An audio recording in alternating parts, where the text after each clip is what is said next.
Hi guys, happy September. I'm coming to you from my car today. I hope you can hear me okay. Turn my air conditioner down a little bit. So I've had a question a couple times this summer and I just wanted to address it real quick because I had it again yesterday. And there is a TikTok creator who apparently is saying with full chest that horses cannot or should not have oil because they cannot absorb it, break it down, utilize it, whatever, blah, blah, blah. I haven't seen the video myself. I just keep getting asked this question. So I wanted to just do a really fast and quick video here to tell you that that is complete and utter nonsense. The part about horses not having a gallbladder, that's 100% true. They do not have a gallbladder, and nature intended it that way. So first of all, let's talk about what is a gallbladder. Gallbladder is basically just a holding tank with a pump. That's it. It doesn't really have much other function. All of your digestive enzymes, and like a lot of them you take in with your food, but your bile is built by your liver, and then your bile is sent to your pump, which is your gallbladder. Now in humans, we are omnivores, and we used to be hunter-gatherers, so we would go days sometimes without eating. We don't do that in our society nowadays because food is so accessible to us, but for our predecessors and our ancestors, it wasn't so easy to get when we were hunter-gatherers. So what happened is we would be fasting mostly until we found, until we hunted or fished a fish or hunted a rabbit or something, a seal, whatever it was, or if it was in the Caribbean or somewhere warmer, another animal or a mammal, because we are omnivores. And so at that time, when we were eating that delicious, yummy salmon, our body needed extra bile, and so our liver would send it via the gallbladder, which is this pump. There are receptors in your stomach that tell your brain, hey, I need more down here. And so it will send you more bile when needed. People that have their gallbladder removed, they end up having something called free-flowing bile.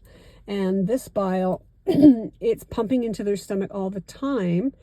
And it's not coming via the gallbladder when requested. It's just flowing all the time. And this is exactly what happens in a horse. Horses were meant, they're first of all herbivores. They're meant to forage herbs and plants, and in some cases they'll eat trees, whatever, all day long, all night long, Marianne. So 24/7. They're supposed to be eating for the majority of that 24-hour period and eating forage. And forage actually has a good amount of fatty acids in it. And so the body's requirement was for bile to flow all the time. And so bile does flow into the horse's stomach all the time. And so it didn't need a pump. It didn't need a pump to say, hey, I'm eating a steak today. I need more bile. So that's the number one thing, is to understand. And a lot of people know that I am a registered holistic nutritionist, and that's for humans. And then I have my ENA, which is Equine Nutrition Advisor. And I took that with Dr. Rachel Motet, who is a world-renowned equine nutritionist, PhD. And she operates Legacy Equine Nutrition. So that's where I took my course. In my lifetime of 58 years, I have learned that things that are cheap, fast, and easy don't necessarily stand the test of time. And it is important when you are resourcing people to help you in your nutrition quest that you make sure they do have some credentials behind them.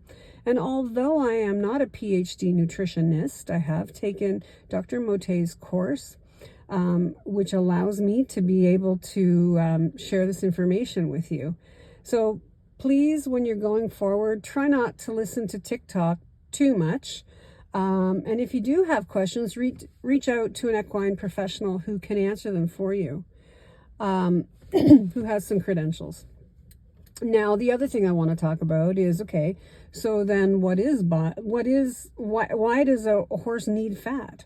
Why do we need fat? And it's for the same reason, really. A little bit different here and there. And this is a problem with the internet, you know. People get a little bit of information that's geared towards humans, and then they transfer that onto their horse or their dog or their cat. And although we have similar pHs, although with the exception of cats, we have very different internal body systems based on the fact of whether we're an omnivore, a herbivore, how close to, you know, a carnivore are we versus a dog versus a cat. And so our internal systems are a little bit different. And in this case with a horse, they don't have a gallbladder. And now you know the reason why. They were meant to eat all the time. They're meant to forage and graze all the time. And this is why they need bile all the time in their digestive tract. So I hope that answered that, but I want to talk, sorry, I'm doing this in a parking lot. So sorry. I just wanted to get it off my chest, basically, I guess. So what do we need fat for? What do our horses need fat for? Well, number one, hormones. So your pancreas actually builds your hormones. And if you have a mare or a gelding that acts like a stud, or a stud that's too studdy, you know, it might not just be that he's not getting enough fat in his diet to build good hormones, or he maybe has a deficiency of one hormone over the other. So that's one reason fat is good. Another is it builds all of our myelin in our body, which protects all of our synapses of firing. It protects our cells from damage. It protects our whole body, myelin sheath and myelin. And also our brain is made 100% of fat. So that's important. We just have a big jelly blob up there, and it's all made of good omega-3s. So, you know, the better quality ingredients to build your brain, the better brain you're going to have, right? So, yeah, so hormones, absorbing nutrients. So as you've probably heard, before, vitamins A, D, E, and K are fat soluble. So what does that mean? You heard me say vitamin E there, and that's hugely important to the horse community, because if you don't have vitamin E, or if your body is not absorbing your vitamin E, it can't use it to help you absorb your selenium. They're very interconnected.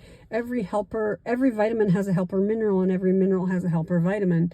If you don't have fat in the horse's diet, they cannot absorb the vitamin E, and so therefore they cannot absorb their selenium. It's A plus B equals C, or 1 plus 1 equals 2, or whatever you want, however you want to say it.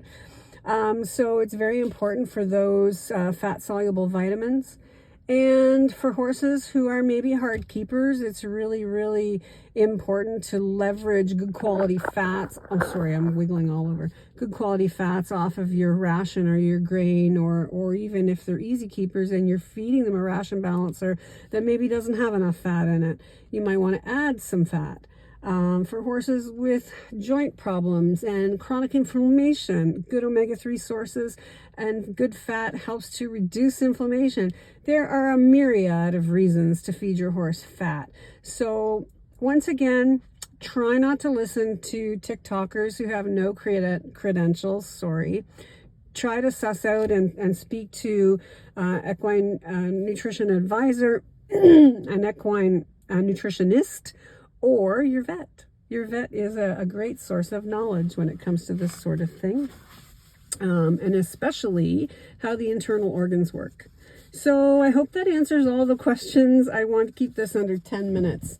So yeah, all the best to you. Love on your horses. It's the best time of the year for riding. I love it. I love it. Yeah, take care. Bye for now. Bye. Bye, bye, bye.